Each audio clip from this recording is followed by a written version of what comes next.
बिस्मिल्लाहिर्रहमानिर्रहीम, अस्सलामुअलैकुम। Last video में हमने रैन एंड मार्टिन के चैप्टर नंबर 7 के 4 टॉपिक्स डिस्कस किए थे और आज की वीडियो में हम 5 से लेकर 10 तक के टॉपिक्स को कवर करेंगे। So let's get started. तो आज का हमारा फर्स्ट टॉपिक है some nouns used only in the plural. It means कि कुछ नाउन सिर्फ प्लूरल फॉर्म में होते हैं, इनकी कोई सिंगुलर फॉर्म नहीं होती। चाहे ये किसी एक चीज़ के बारे में बात करें या एक आइडिया को ही रिप्रेजेंट करें, लेकिन ये प्लूरल फॉर्म में ही होंगे। इसे हम इस तरह से सिंप्लीफाई कर सकते हैं कि ऐसी चीज़ें जो 2 पार्ट्स में डिवाइड होती हैं और पेयर की तरह यूज़ की जाती हैं, उनका नाउन प्लूरल ही होता है।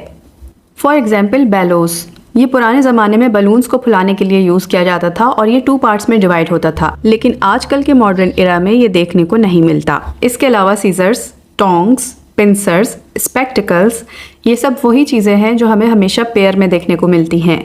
अगर हम आर्टिकल्स की बात करें तो ड्रेसेस में हमारे पास आ जाते हैं trousers, drawers, breeches, jeans, tights, shorts, pyjamas वगैरह। इसके अलावा कुछ स्पेशल नाउन्स होते हैं जो हमेशा प्लूरल फॉर्म में ही आते हैं, जैसे कि एनाल्स। एनाल्स का मतलब होता है तारीखी रिकॉर्ड। इसके अलावा थैंक्स, प्रोसीड्स। प्रोसीड्स के मीनिंग्स होते हैं सेल से आने वाला पैसा। टाइडिंग्स कहते हैं खबरों को। एनवायरेंस होता है इर्द गिर्द का इलाका। नप्शल्स कहते हैं शादी की तकरीब को। ऑब्सिक्विज कहते हैं जनाजे की रस्मों को। एसेट्स मालो दौलत। एंड चैटल्स के मीनिंग्स होते हैं घर का सामान या फिर पर्सनल बिलोंगिंग्स। तो इन सभी नाउन्स की कोई सिंगुलर फॉर्म नहीं होती, ये हमेशा आपको प्लूरल फॉर्म में ही देखने को मिलेंगे। अब हम डिस्कस करते हैं कुछ ऐसे नाउन्स को जो कभी सिंगुलर हुआ करते थे, लेकिन वक्त के साथ इंग्लिश लैंग्वेज की चेंजेस की वजह से ये सिर्फ प्लूरल में यूज होने लगे। For example alms, it means charity और something given to the poor. Originally ये वर्ड सिंगुलर हुआ करता था, लेकिन अब इसे प्लूरल में ही यूज़ किया जाता है, जैसे कि he gave alms to the poor, उसने गरीबों को खैरात दी। रिचेस, रिचेस के मीनिंग्स होते हैं दौलत। ये भी पहले सिंगुलर कंसीडर किया जाता था, लेकिन अब प्लूरल ही यूज़ होता है, जैसे कि रिचेस डू मैनी थिंग्स, दौलत बहुत कुछ करती है। हमारी लास्ट एग्जाम्पल है ईव्स। इट मीन्स छत का किनारा या फिर रूफ का निकला हुआ हिस्सा। ये भी ओरिजिन में सिंगुलर था, लेकिन अब प्लूरल फॉर्म में ही यूज किया जाता है, जैसे कि the bird built a nest under the eaves, चिड़िया ने छत के किनारे के नीचे घोंसला बनाया। ये सारे वर्ड्स एक्चुअल में सिंगुलर थे, लेकिन मॉडर्न इंग्लिश में इनका प्लूरल फिक्स हो चुका है। मीन्स अब हम इनको सिंगुलर फॉर्म में प्रैक्टिकली यूज नहीं कर सकते। Now we will discuss nouns that look plural but are actually singular. तो कुछ नाउन्स इसलिए प्लूरल लगते हैं क्योंकि इनके एंड में एस या फिर ICS लगा होता है, लेकिन एक्चुअल में ये ग्रामर एंड मीनिंग्स के लिहाज से सिंगुलर होते हैं। और ये नाउन्स हमेशा सिंगुलर वर्ब के साथ यूज होते हैं क्योंकि ये किसी एक सब्जेक्ट, एक आइडिया, एक डिजीज को ही रेफर करते हैं। ये कभी भी बहुत सी चीज़ों की तरफ इशारा नहीं करते। फॉर एग्जाम्पल अगर हम सब्जेक्ट्स की बात करें तो इसमें आ जाता है मैथमेटिक्स, फिजिक्स, इलेक्ट्रॉनिक्स, इकोनॉमिक्स वगैरह। इन सब्जेक्ट्स के नेम्स के साथ एस लगा होता है, लेकिन ये सब्जेक्ट हैं और सब्जेक्ट हमेशा सिंगुलर में काउंट किया जाता है, जैसे कि mathematics is his favourite study. इस सेंटेंस में हमने इस का यूज़ किया है क्योंकि इस हमारा सिंगुलर वर्ब है और मैथमेटिक्स हमारा सिंगुलर नाउन है। इसी तरह से न्यूज़ के एंड में भी एस लगता है और एस लगने की वजह से न्यूज़ हमें प्लूरल लगता है, बट न्यूज़ सिंगुलर नाउन है, ये प्लूरल में काउंट नहीं किया जाता। नो न्यूज़ इज़ गुड, यहाँ पर भी हमने इस का यूज़ किया है क्योंकि न्यूज़ हमारा सिंगुलर है। आगे की एग्जाम्पल्स भी इसी तरह हैं, जैसे कि डिजीजेस। डिजीजेस भी हमारा सिंगुलर नाउन है। Measles is infectious. डिजीज़ के नेम्स भी सिंगुलर होते हैं, लेकिन कुछ डिजीज़ के नेम्स हमें प्लूरल लगते हैं, जैसे कि मीजल्स, मम्स, रिकेट्स वगैरह, बट ये प्लूरल होते नहीं हैं, ये सिंगुलर में ही काउंट किए जाते हैं। इसी तरह से गेम्स के नेम्स भी सिंगुलर कंसीडर किए जाते हैं, जैसे कि billiards is my favourite game. तो इस सेंटेंस में हमने इस का यूज़ किया है क्योंकि बिलियर्ड्स एक गेम का नाम है और गेम्स के नेम यूजुअली सिंगुलर होते हैं। क्रिकेट टीम को अमेरिकन इंग्लिश में सिंगुलर और ब्रिटिश इंग्लिश में प्लूरल काउंट किया जाता है। Pakistan one by an innings. तो यहाँ पर इनिंग्स एक सिंगुलर नाउन है, इसके एंड में एस लगने से आप कंफ्यूज मत होइएगा। अब हम बात करते हैं मीन्स की। ये एक स्पेशल केस है। मीन्स को हम कभी सिंगुलर और कभी प्लूरल फॉर्म में यूज़ करते हैं, डिपेंड ऑन कॉन्टेक्स्ट। जब हम इसे किसी मेथड के लिए यूज़ करते हैं तो ये सिंगुलर एंड प्लूरल दोनों फॉर्म में यूज़ किया जा सकता है, लेकिन जब मीन्स का मतलब वेल्थ होता है, जब हम इसे दौलत के लिए यूज़ करते हैं तो ये हमेशा प्लूरल ही कंसीडर किया जाता है, जैसे कि ही सक्सीडेड बाय दिस मीन्स। यहाँ पर हमने मीन्स को सिंगुलर नाउन की तरह यूज़ किया है क्योंकि यहाँ पर हमने दिस का यूज़ किया है। हिज मीन्स आर स्मॉल, उसके वसाइल कम हैं, मतलब दौलत कम है, और दौलत के लिए मीन्स हमेशा प्लूरल होता है, इसलिए यहाँ पर हमने आर का यूज़ किया है। Now we will talk about certain collective nouns, though singular in form but are always used as plurals. तो कुछ nouns जो देखने में singular लगते हैं क्योंकि इनके आखिर में s नहीं लगाया जाता, लेकिन मीनिंग्स में ये प्लूरल होते हैं। ये लिविंग बींग्स या फिर चीज़ों के ग्रुप की तरफ इशारा करते हैं, इसलिए हमेशा इनके साथ प्लूरल वर्ब्स का यूज़ किया जाता है। For example poultry. पोल्ट्री कहते हैं डोमेस्टिक बर्ड्स यानी कि घर के परिंदों को, जैसे कि हैंस, डक्स वगैरह। ये वर्ड सिंगुलर लगता है लेकिन एक्चुअल में प्लूरल में काउंट किया जाता है, जैसे कि दीज पोल्ट्री आर माइन, ये परिंदे मेरे हैं। यहाँ पर हमने आर का यूज़ किया है क्योंकि पोल्ट्री प्लूरल है। कैटल। कैटल के मीनिंग्स होते हैं गाय या बैल का ग्रुप। ये हमेशा प्लूरल में काउंट किया जाता है। इसके साथ आप आ का यूज़ नहीं कर सकते और इसके आगे एस भी नहीं लगाया जा सकता। For example, whose are these cattle. It means ये मवेशी किसके हैं।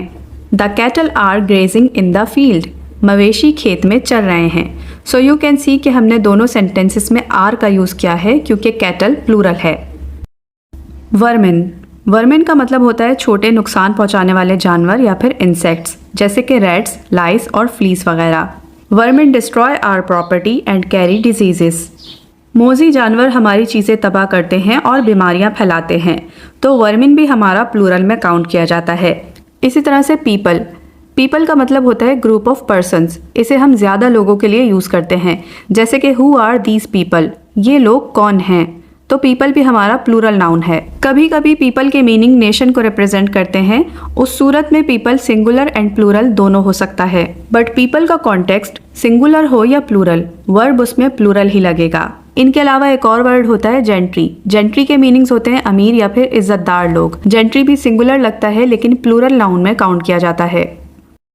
Now we are going to discuss plural forms of compound nouns. Compound noun एक, दो या उससे ज़्यादा वर्ड्स को मिला के बनाया जाता है ताकि एक सिंगल आइडिया को शो किया जा सके। जब हम कंपाउंड नाउन का प्लूरल बनाते हैं तो कॉमन रूल ये है कि उसमें एस लगा दिया जाए, लेकिन हम सिर्फ मेन वर्ड में एस लगाकर कंपाउंड नाउन का प्लूरल बनाते हैं। For example, commander in chief, इसका प्लूरल होगा कमांडर्स इन चीफ, क्योंकि कमांडर एक शख्स को जाहिर करता है और ये हमारा मेन वर्ड है, जबकि इन चीफ सिर्फ कमांडर की एक किस्म या फिर ओहदा बयान करता है। इसलिए एस हम कमांडर पर लगाते हैं क्योंकि यही हमारा मेन वर्ड है। I hope you got my point. Second word है coat of mail. Coat of mail उस ड्रेस को कहते हैं जो कदीम ज़माने में लोहे से बनाया जाता था तीरों और तलवारों से बचने के लिए। तो इसका प्लूरल होता है कोट्स ऑफ मेल। क्योंकि इस कंपाउंड नाउन में कोट हमारा प्रिंसिपल वर्ड है, इसलिए हमने इसका प्लूरल बनाने के लिए कोट में एस लगाया है। इसी तरह से सन इन लॉ, इसका होगा sons in law. Daughter in law, daughters in law. Step daughter, step daughters, क्योंकि डॉटर यहाँ पर प्रिंसिपल वर्ड है। Maid servant, maid servants. Man servant, man servants. अच्छा, मैन सर्वेंट का प्लूरल बनाने के लिए मैन भी चेंज होगा। यहाँ पर हमने ई का यूज़ किया है क्योंकि MAN मैन का प्लूरल MEN होता है, इसलिए यहाँ पर हो गया मैन सर्वेंट्स। पासर बाय, इसका मतलब होता है रागीर, इसका प्लूरल होगा passers bye. Man of war, इसका मतलब किसी आदमी से नहीं है, इसका मतलब होता है जंगी जहाज़ या बहरी जंगी बेड़ा। इसका प्लूरल होता है मैन ऑफ वॉर। इसमें सिर्फ हम मैन को चेंज करेंगे जो ई के साथ हमने किया है, इसमें हम कहीं पर भी एस का यूज़ नहीं करेंगे। Handful, handfuls. Looker on, lookers on. Looker on कहते हैं तमाशाई को। स्पूनफुल, स्पूनफुल्स। आई होप अब आपको कंपाउंड नाउन के प्लूरल बनाने में कोई डिफ़िकल्टी नहीं होगी। आइए आगे बढ़ते हैं।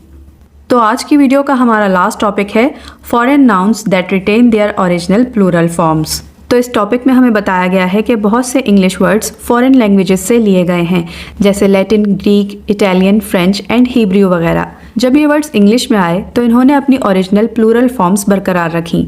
इट मीन्स कि ये वर्ड्स अपनी ओरिजिनल लैंग्वेज में ही प्लूरल बनाते हैं। इनमें इंग्लिश का एस या ES वाला रूल अप्लाई नहीं होता। फॉर एग्जाम्पल, कुछ लैटिन वर्ड्स जो इंग्लिश लैंग्वेज में यूज़ होते हैं, जो है इरेटम, इराटा। इसके मीनिंग्स होते हैं मिस्टेक।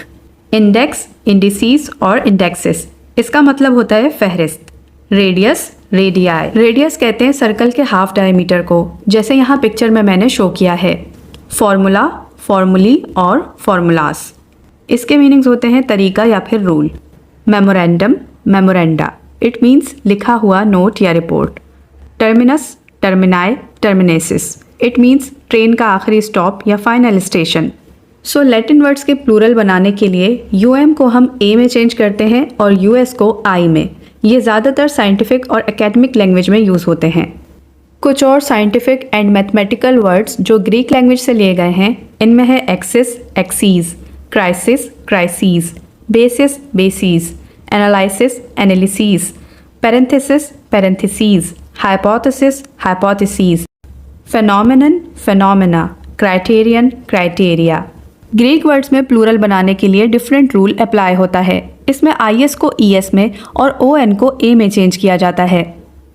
कुछ इटालियन वर्ड्स भी अपना प्लूरल रखते हैं, जैसे कि बैंडिट, बैंडिटी और बैंडिट्स। इसका मतलब होता है चोर या डकैत। इसी तरह से कुछ फ्रेंच टाइटल्स अपने फ्रेंच प्लूरल रखते हैं, जैसे कि madam, mesdames, it means respected women, और Mrs. Monsieur, messieurs, it means respectable man और मिस्टर। सो लास्ट में हमें ये बताया जा रहा है कि कुछ रिलीजियस या बिब्लिकल वर्ड्स अपनी हिब्रू प्लूरल फॉर्म रखते हैं, जैसे कि चेरब, चेरेबम और चेरब्स। इसका मतलब होता है छोटा सा प्यारा एंजल या फिर फरिश्ता। सेरफ और सेरफम, इसका मतलब भी फरिश्ता होता है या फिर अल्लाह के करीब angel. So here I'm gonna end this video. I hope you found something helpful in today's lesson. Please share this video with your friends and family and do subscribe to my channel to get more educational content. Thanks for watching.